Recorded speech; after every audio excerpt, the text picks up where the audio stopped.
Boa noite, minhas irmãs, meus irmãos, companheiros fraternos, trabalhadores e amigos dessa casa de amor e caridade que é a Escola do Quilo de Itabuna. Nos encontramos hoje, nesta última noite da 10ª jornada da Escola do Quilo de Itabuna, este ano, ainda à distância de forma virtual. Precisamos seguir as recomendações das autoridades de saúde e nos afastarmos um pouco daquele calor fraternal de ter um abraço aconchegante e nos sintamos abraçados espiritualmente por cada um e por todos nós e pela espiritualidade maior que nos conduz nesses trabalhos.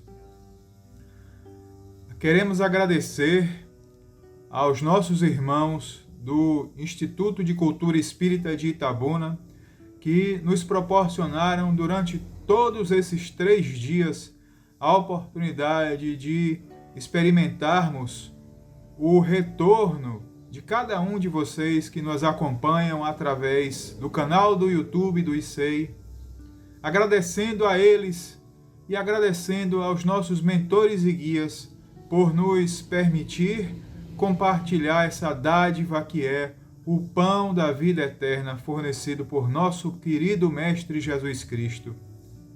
Agradecer a Ele próprio, nosso divino amigo, por nos possibilitar estarmos e termos chegado até aqui, nesta jornada.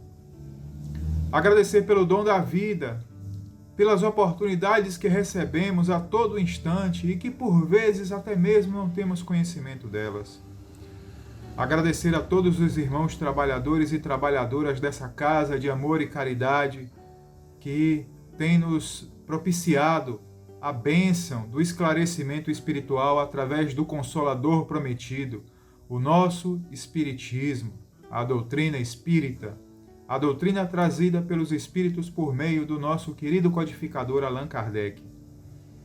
Mas eu também quero neste dia fazer um agradecimento especial a todos os nossos irmãos que já não se encontram mais aqui conosco no plano físico e estão agora no mundo espiritual, e em especial a um dos nossos irmãos, seareiro do bem, trabalhador do Cristo através da doutrina de amor, consolação e caridade que é o Espiritismo, trabalhador incansável, nosso querido irmão João Batista, para muitos de nós carinhosamente conhecido como seu Joãozinho, que sempre tinha uma palavra de apoio, de carinho e de amizade para prestar a todos e a cada um de nós. Seu João, seu querido, nosso querido Joãozinho, que Jesus permita que o seu trabalho incessante, em nome da divulgação da doutrina, continue e nos ajude aí do lado onde está agora. Contamos com o Senhor. Meus irmãos, faremos agora a nossa prece, a prece do Dominus, a prece que o Cristo nos legou, ensinando a todos como orar, para darmos início ao nosso trabalho. Pai que estais nos céus, santificado seja o teu nome. Venha a nós o vosso reino, seja feita a tua vontade, assim na terra como nos céus. O pão nosso de cada dia dá-nos hoje. Perdoa-nos, Senhor, nossas ofensas, assim como nós perdoamos aqueles que tenham nos ofendido. E não nos deixeis cair em tentação, mas livra-nos, Senhor, de todo mal, agora e sempre, pois só teu é o reino, o poder e a glória para todo sempre, meu Senhor. Que assim seja. Meus irmãos, aquele que hoje irá nos proferir palavras de elevação e de salvação será o nosso irmão Alisson Guedes, trabalhador da Casa Espírita Francisco de Assis, em Piedade, Jaboatão, no lindo estado de Pernambuco. Oremos e peçamos a nosso Senhor Jesus Cristo, ao doutor Adolfo Bezerra de Menezes, guia desta casa de amor, que ampare ao nosso irmão e lhe conceda a palavra fluida e benevolente, a fim de que todos consigamos extrair o que de melhor delas for nos dado. Que assim seja. Votos cordiais de saúde e de paz a todos. Gostaríamos de agradecer o convite. É uma alegria imensa estarmos falando a todos vocês, aos amigos de Itabuna, em especial nessa 10ª jornada da Escola do Quilo. Que possamos de fato aproveitar esses minutos para fazermos algumas reflexões num tema tão feliz, singelo, mas ao mesmo tempo tão profundo e que deve nos levar a algumas reflexões que frequentemente, diante das tribulações da vida, e em especial destes momentos pelos quais passamos, deixamos de lado de pensar, em pensar nessa frase tão sublime que foi essa escolhida: não se turbe o vosso coração, crede em Deus, crede também em mim. Precisamos urgentemente, mesmo diante dessas situações tão complexas, fazermos uma análise do que Jesus de fato queria dizer com essas palavras. No Evangelho segundo o Espiritismo, nós iremos encontrar este trecho atrelado à passagem do Evangelho que vai falar, há muitas moradas na casa do meu Pai. E obviamente nós frequentemente temos a tendência de, pelo próprio capítulo do Evangelho que versa sobre esse assunto, pensarmos nessas questões das inúmeras moradas e deixamos um pouco de lado essa frase, que talvez seja ela a grande norteadora para essa nossa reflexão, porque no momento em que conseguimos refletir nesse trecho, iremos perceber que o que vem depois não é só o fato da assertiva das vidas em outros planetas, da possibilidade de termos a continuidade do nosso processo existencial, mas, acima de tudo, talvez um convite a uma fé raciocinada e uma confiança mais robusta de que os fenômenos que acontecem tanto no universo como em nossa vida, elas estão de fato sob a égide de Deus, e obviamente que as lições de Jesus, elas têm um fundo de verdade, devendo ser para nós a bússola que deve nos nortear existência após existência. Não obstante, as nossas heranças reencarnatórias fazem com que não tenhamos essa entrega total a essa frase, a este entendimento e, por consequência, a essa vivência.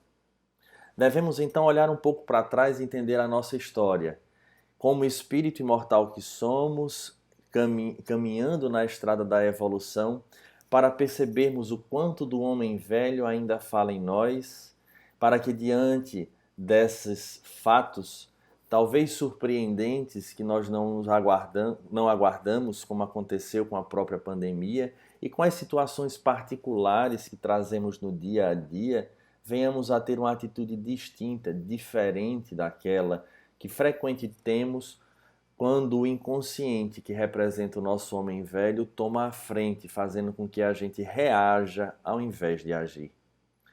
Pensemos: não se vos turbe o coração, crede em Deus, crede também em mim. Ora, ele começa solicitando para cada um de nós que o coração se acalme, se apacente, mas voltemos no tempo, nas nossas primeiras experiências, ainda em contato com a natureza, observando que somos, entre aspas, vítimas dessas forças extra-humanas. E, obviamente, essa realidade do medo, da ameaça sobre a própria vida e o clã, ela se estende ao outro indivíduo de outros clãs. Obviamente, isso faz com que a gente tenha um cuidado em perceber o outro, que apesar de ter essa similaridade em termos de aparência física, mas a conduta talvez do outro, também vinculado ao medo das mesmas experiências, projete um sobre o outro essa condição do pé atrás, E dessa forma, para a manutenção da saúde, para a manutenção da própria vida, neste instinto de preservação que nos marca a existência em todos os tempos, o medo do desconhecido, não só da situação, mas do ser desconhecido, faz com que, como animais, venhamos a optar por duas reações. Ou nós fugimos, ou nós iremos combater. E, obviamente, optamos pelo combate de maneira mais fácil quando, em especial, reunidos em nosso clã e desde lá de trás, perceberemos que toda vez que temos a nossa vida ou as nossas intenções, os nossos desejos de posse, bem como de expansão desse poder sendo ameaçado, a nossa resposta não é outra que não o próprio conflito. E isso encontra-se relacionado numa horizontalidade. Não obstante, iremos perceber essa mesma conduta sendo repetida quando da relação da criatura para com o Criador, onde, percebendo que não tínhamos força para batermos de frente com essas emanações extra-humanas, vamos dizer assim, criamos mecanismos baseados na figura do próprio ser humano e projetamos para estes seres, para essa visão destes espíritos, se é que podemos assim dizer, que iriam trazer a personalidade daqueles indivíduos espirituais que comandavam os fenômenos na Terra, de levar para eles ou oferecer a eles tudo aquilo que em nossa percepção iria agradá-los. Surge então a ideia dos sacrifícios, dos mais diversos, com o objetivo único que pudessem saciar a ira desses deuses que a mitologia nos presenteia, mostrando traços das nossas crenças de ontem, mas que ainda refletem na nossa conduta de hoje.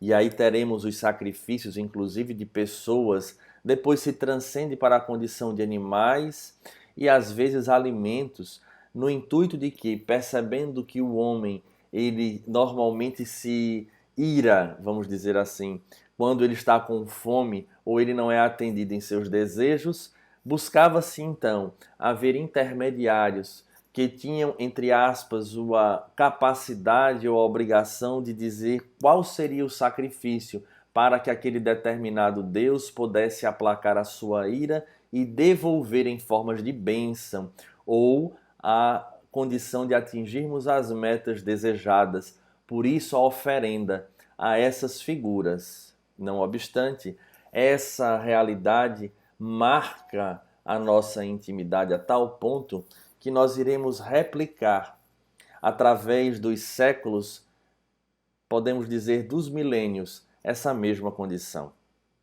E isso faz com que venhamos a ter um sentimento de dúvida, de alguma forma, de insegurança frente àquilo que nos aguarda dentro de alguns segundos, de alguns minutos e da própria vida.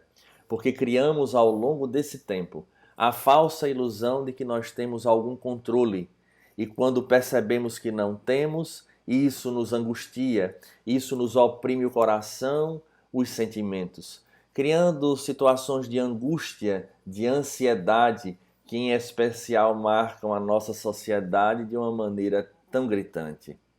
Essa condição mitológica dos deuses, ela vai se resumir na figura do Deus único, que ganha essa característica antropomórfica e, da mesma forma, gera essa incerteza, sendo necessário a obediência de cultos exteriores para que este Deus pudesse nos dar em troca aquilo que esperávamos. É interessante porque o nosso padrão de referência é a vida na Terra, como se fosse ela a mais importante, esquecendo que somos espíritos imortais.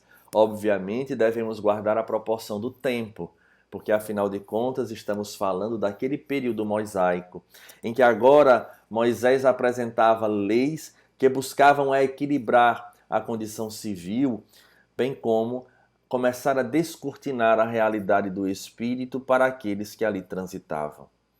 Iremos observar a replicação desses fenômenos na busca das oferendas para que os pecados e os equívocos fossem lavados, né? E nós nos sentíssemos, obviamente, quites com esta divindade para que não viéssemos a ser punidos. Mas é muito difícil conseguirmos manter essa saúde, vamos dizer assim, emocional e espiritual, quando temos um Deus com características antropomórficas. É nesse momento histórico, mais adiante, onde já se encontrava fixada essas tradições e essa crença que se estabeleceu em nossa intimidade, que surge a figura de Jesus de maneira emblemática, mudando completamente a figura desse Deus e ali vivenciando uma realidade distinta que não se baseava mais na lei do olho por olho e dente por dente e nem mais na figura de um Deus cioso, bélico, onde fazia distinção de povos, mas em especial que nos trazia agora a realidade de um pai. Ora, ainda assim é uma figura antropomórfica, porque todos nós sabemos, né, em qualquer cultura, em qualquer sociedade, nós temos um pai. Mas Jesus então apresentava um pai diferente, e aí sim a grande responsabilidade deste Espírito governador do planeta, que nos trazia agora uma figura diferente, que era a figura de Deus. E obviamente ele próprio falava dessas leis que deveriam ser obedecidas para que o homem atingisse a plenitude, essa felicidade. Não obstante, sabendo da nossa limitação ainda de entendimento, falava ele por parábolas, propondo ao homem que na medida em que ele conseguisse uma maturação espiritual, em qualquer tempo da humanidade, teria a possibilidade de observar as suas lições e extrair dali o conteúdo que lhe nutriria a alma para lhe dar forças nesta estrada evolutiva pelo caminho coerente. Em especial, o caminho que nos tira da zona de conforto, para que venhamos a sair deste período instintivo e caminharmos para a realidade da lei máxima, no qual o próprio Jesus buscara no Velho Testamento, que seria a lei de amor. Então ele começa a nos mostrar de que Deus encontra-se à frente de tudo, que não há uma folha que caia que não seja do seu consentimento, tentando insuflar em nossa alma, em nosso espírito, esta confiança que transcende e, acima de tudo, nos modificar a cultura deste receio que trazemos frente aos distúrbios que surgem em nossa vida sem aparentemente ter uma causa. É óbvio que faltava ainda o entendimento mais profundo para muitos que ali estavam. Percebemos na própria história do Evangelho que haverá personagens ou personalidades que conseguiram atingir essa meta no qual o próprio Jesus falava e a partir dali transcenderam com muito sacrifício a mudança de si próprio para a condição de um equilíbrio e de uma entrega verdadeira à figura de Deus, à figura de Jesus. Observamos, por exemplo, os apóstolos que, passado por aquele processo, né, da transformação, quando da saída do Mestre, temos uma literatura vasta dentro do universo espírita, nos falando da atitude destes espíritos encarnados, que conseguiram beber da fonte diretamente com Jesus e aí sim transformaram o seu processo existencial. Em situações que nós praticamente talvez nos acovardássemos, nós percebemos essa fé, essa entrega, essa tranquilidade íntima, apesar de percebermos o fenômeno de determinada angústia e ansiedade. Porque até isso nós criamos um mito daqueles que estão de fato entregues, que eles não sofrem. Precisamos entender que nós estamos na Terra, temos os nossos processos psicológicos. A diferença é que na medida em que a gente de fato se entrega, nós sentimos a ansiedade natural, mas a ela não se torna perturbadora, nem nos complica a vida no cotidiano.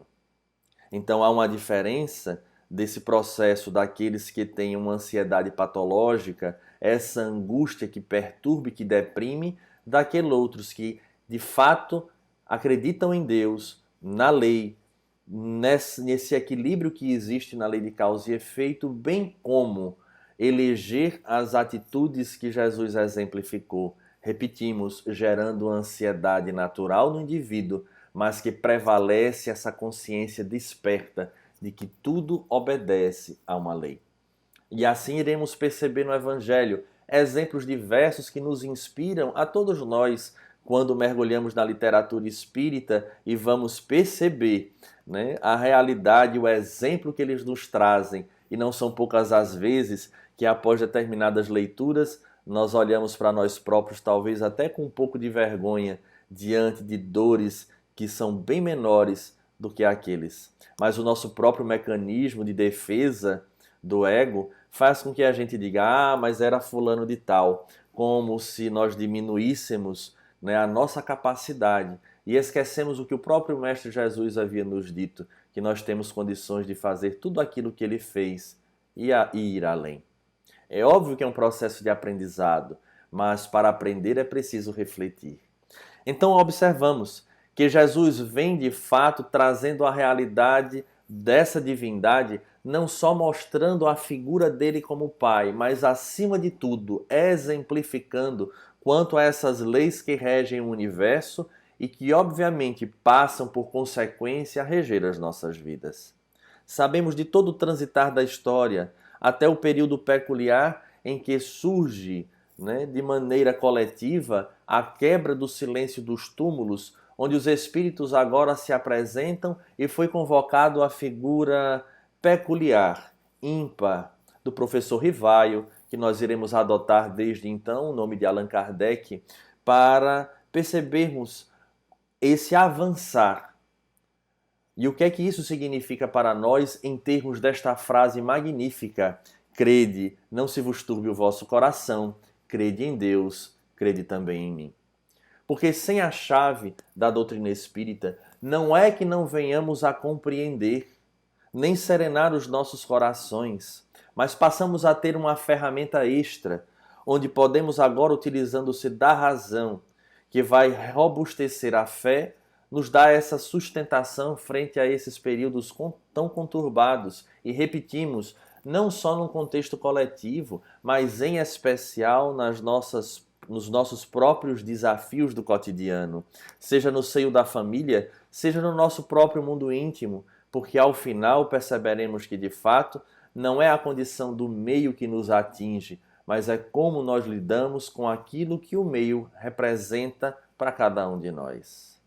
Então, no momento em que se quebra este silêncio, Allan Kardec fora convidado e começa a mergulhar nessa realidade, lembrando que já se passara um bom tempo dessas lições trazidas e sustentadas pela Igreja, pelo movimento protestante também. Então, há de se convir que, somada à nossa herança reencarnatória, Allan Kardec também trazia dele, obviamente havendo a cultura, e como nós somos filhos da cultura em que nascemos, isso interfere diretamente naquela forma de enxergar.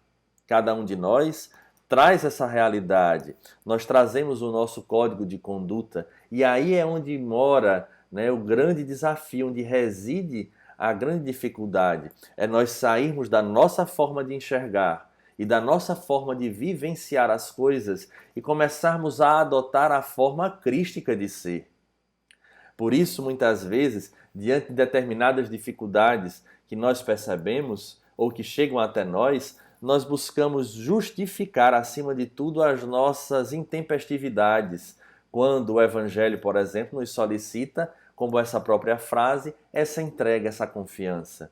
Ou então o silêncio, ou a tolerância, ou o perdão. Mas nós sempre buscaremos aquilo que justifica a manutenção dos nossos velhos hábitos. E aí é o desafio, a grande dificuldade de transformar-se num homem novo. Não é apenas por simbologias ou cultos externos, onde nós a partir dali nos decidimos que nós mudamos, mas é exatamente a vivência frente a esses próprios desafios que somos convocados a perceber em que nível nos encontramos.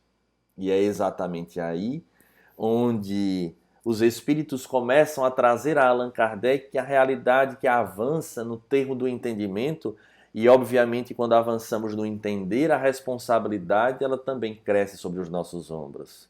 Deus não era agora só a figura de um pai, mas também nos trazia a realidade da inteligência suprema, da causa primária de todas as coisas, fazendo com que agora percebamos que ele também traz atributos, e dentro desses atributos ele é soberanamente justo e bom, o que entra em choque muitas vezes com a nossa própria limitação nesse entendimento. Porque afinal de contas, ser justo e bom, ora, quando percebemos situações na Terra tão distintas, vamos observar sociedades inteiras, países, cidades em situações calamitosas e perguntamos onde há justiça. E se sairmos da visão macro e formos cada vez diminuindo até chegar à personalidade que somos, à individualidade que somos, quantas histórias não temos a contar? Quantos sofrimentos silenciosos estão por detrás das máscaras que afivelamos?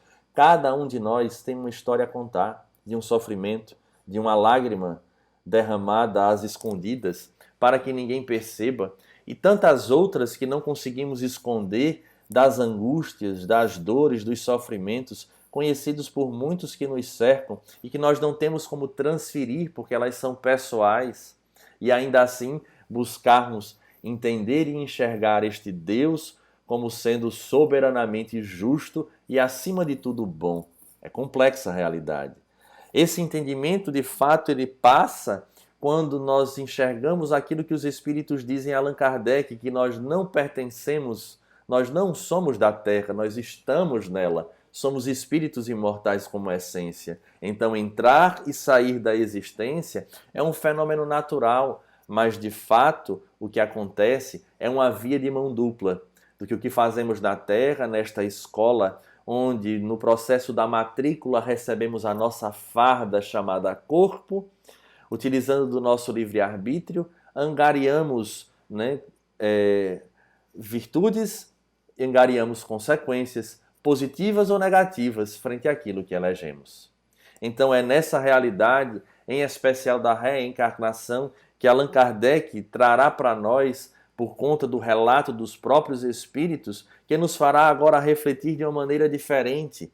Então, aquilo que nós fazemos repercute, porque existe uma lei.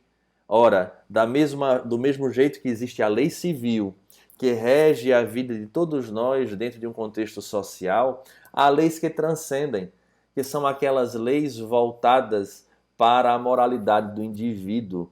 E quem vai nos falar de maneira muito peculiar é o nosso querido, eu chamo querido assim, porque quando nós vamos estudando a obra dele, nos sentimos próximos, porque é como se ele vivesse de fato essa realidade que viveu e sabemos que ele viveu, e encontrou na doutrina espírita a chave que conseguiu abrir a porta deste entendimento, tornando a vida mais leve, na medida em que ele, de fato, não turbou o coração frente às dificuldades, porque sabia que tinha uma razão de ser.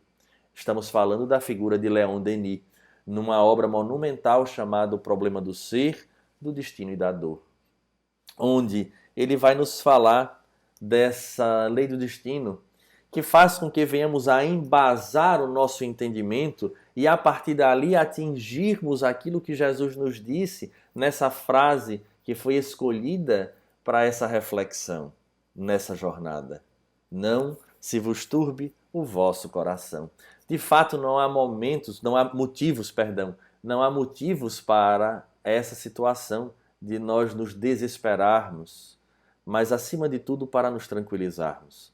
Vejamos o que ele nos fala em relação a essa lei, porque a partir do momento em que os Espíritos trazem a Allan Kardec, iremos encontrar isso no livro Céu e o Inferno, as experiências individuais destes Espíritos, que ora se encontram em situações melhores e outras piores, Allan Kardec vai perceber que existe de fato uma lei, e os Espíritos vêm, obviamente, nos trazer as leis morais, que estão espalhadas e apresentadas de forma muito clara na terceira parte do Livro dos Espíritos. A partir dali, o indivíduo sai da posição lá atrás, aquela posição de vítima, na qual nós tínhamos a necessidade de fazer as oferendas para aplacar os deuses, e passamos agora a uma posição à frente, onde nos tornamos seres responsáveis. Portanto, na medida em que atingimos este entendimento, mas acima de tudo a vivência, que é o grande desafio, nós iremos naturalmente perceber que iremos serenar e que de fato existe um Deus no comando. E esse Deus, acima de tudo, não se representa na figura única de um indivíduo, como ainda assim trazemos, mas acima de tudo na expressão da lei, onde podemos dizer que é a providência, que faz com que a vida esteja ajustada para que o homem chegue neste processo de encontrar-se em equilíbrio para com a sua própria consciência. Então, Leon Denis nos faz um questionamento. Quais são as molas secretas por cuja via se exerce a ação da justiça no encadeamento de nossas existências? Quais são as molas secretas que fazem com que a justiça de fato seja feita? Isso nos leva, obviamente, a perceber que existe a justiça humana, obviamente relacionada às leis civis, necessárias ao estabelecimento do equilíbrio, mas há outros tipos de lei, porque há situações na realidade humana que sequer nós pensamos que isso seja uma afronta à realidade divina, e o homem, por sua vez, sofre as consequências, achando que se encontra, pelo fato de estar quite com a lei humana, também se encontra quite com a lei divina. Então ele faz essa pergunta: quais as molas secretas, por cuja via se exerce a ação da justiça? E ele próprio, obviamente, responde: notemos, primeiro que tudo, que o funcionamento da justiça humana nada nos oferece que se possa comparar com a lei divina dos destinos. Ou seja, não há comparação. A lei divina ela é perfeita e é tão real que Jesus também nos solicita que não sejamos os juízes, porque nós não sabemos dos detalhes, dos bastidores, do que o passado nos fala de forma tão ostensiva que fez com que o fato hoje acontecesse. Quem julga em última instância é Deus, inclusive nos tirando o peso dessa responsabilidade. E continua: a justiça, se executa por si mesma, sem intervenção alheia, tanto para os indivíduos como para as coletividades. Vejamos que interessante. Ele já nos fala então que essa lei ela não necessita de intervenção alheia. Ou seja, não precisamos ser a clava da justiça. Não temos que intervir em absolutamente nada, porque naturalmente a lei ela se segue e ela será feita, ela surgirá. E o interessante é que ele fala tanto no processo individual quanto no processo coletivo. Então, como passamos hoje pelo fenômeno da pandemia, já encontramos aqui mesmo essa reflexão de que em termos de coletividade sofremos porque temos alguma responsabilidade diante de tudo que vem acontecendo. E individualmente, não estamos, melhor dizendo, jogados de maneira aleatória, sofrendo, e a doutrina espírita nos presenteia com este entendimento profundo que mais uma vez contribuirá para que de fato o nosso coração não venha a se perturbar quando situações dentro do nosso próprio seio da família, quando o corpo já apresenta as suas dificuldades desde cedo, não são aleatórias. E iremos buscar estas informações não só na própria codificação, mas em obras adjuntas extraordinárias, como as obras do André Luiz, do Espírito Manuel Filomeno de Miranda, que vale a pena nós resgatarmos para fortalecer esse entendimento no qual Jesus fala de maneira tão clara: não se vos turbe o vosso coração. Quando falamos de reencarnação, os Espíritos dizem que há um investimento profundo da divindade em nós. Há uma reunião de espíritos, em especial os nossos mentores, que estudam a nossa ficha hereditária, vamos dizer assim, e começa a haver um ajuste para reencarnarmos da melhor maneira para que venhamos a ter êxito. Então, muitas vezes, estas dores do cotidiano se encontram na família, mas é preciso entender que às vezes passamos séculos na erraticidade, esperando o momento perfeito para a reencarnação, para que aqueles espíritos no qual nós nos comprometemos se encontrem na Terra. Por isso, às vezes, o intervalo tão grande das reencarnações, para que no palco terreno encontremos os personagens necessários para o aprendizado coletivo dentro da realidade da família.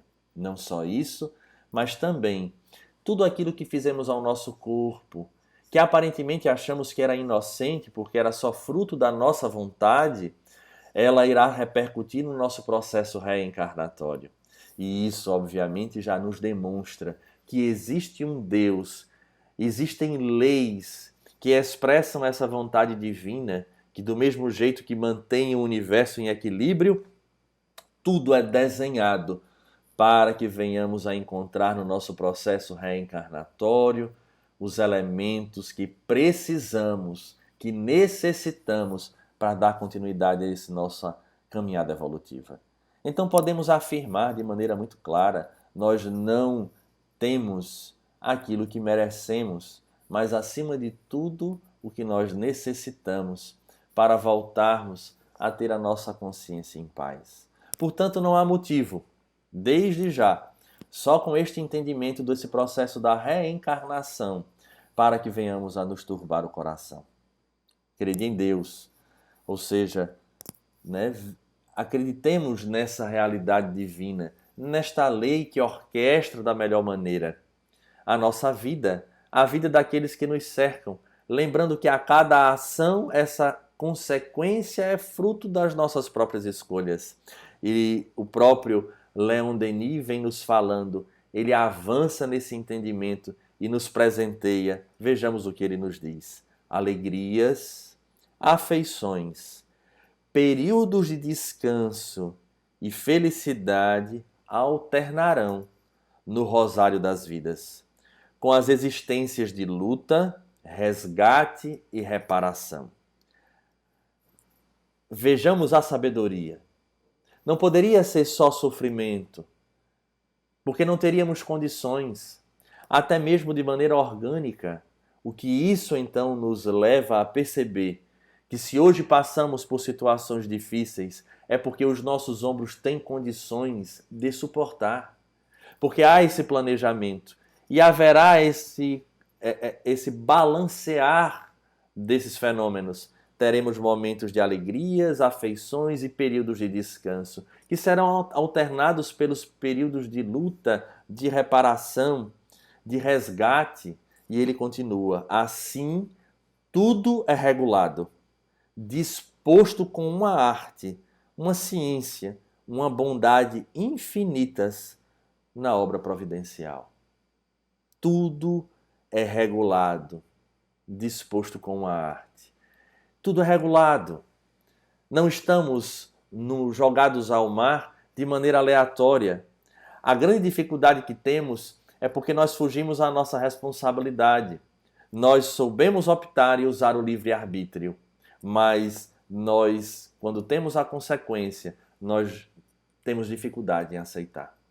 Eu sempre faço uma analogia, uma brincadeira até, que quando nós voltamos à reencarnação, recebemos um cartão de crédito divino, o Credit Card divino, onde ele apresenta um número grande de crédito. E nós voltamos à Terra, obviamente trabalhados, exercitados, estudados para seguirmos um roteiro, e um roteiro agora diferente daquele que nós fazíamos. E começamos a utilizar este cartão de crédito de todas as formas. E esquecemos de um detalhe: como todo cartão de crédito, a fatura chega. E na hora que chega a fatura, nós muitas vezes não lembramos quando passamos o cartão, quando utilizamos daquele crédito, e isso vai gerar em nós uma certa perturbação, em especial no momento do pagamento. Então cabe a nós entendermos que a vida é o crédito divino depositado em nossas contas, encontrada na consciência, e que cedo ou tarde vai chegar a fatura, nos solicitando esse encontro com a nossa consciência, com as nossas ações. E isso tudo é ajustado, como ele diz, é regulado. Então nós não estamos de maneira aleatória. Precisamos compreender urgentemente que aquilo que acontece conosco, inclusive de positivo, porque nós somos tão voltados para o equívoco que quando algo de bom acontece em nossa vida, nós não acreditamos e achamos que não merecemos. Ora, a lei divina, a lei que rege tudo, inclusive os profetas, é a lei de amor. Então, quanto mais caminharmos no caminho do bem, quanto mais plantarmos o bem, mais coisas boas teremos. A questão é que nos encontramos num planeta de provas e expiações e as nossas experiências pregressas são marcadas por muitos atos negativos. Então a consequência por hora chega. Mas vejamos que nós já temos a bênção do entendimento, sendo necessário para nós de fato acreditarmos que tudo já está ajustado, precisando apenas que venhamos a agir, obviamente, com a nossa responsabilidade. E ele segue: os nossos atos e pensamentos traduzem-se em movimentos vibratórios, e seu foco de emissão, pela repetição frequente dos mesmos atos e pensamentos, transforma-se pouco a pouco em poderoso gerador do bem ou do mal. Veja que interessante. Os nossos atos e pensamentos traduzem-se em movimentos vibratórios.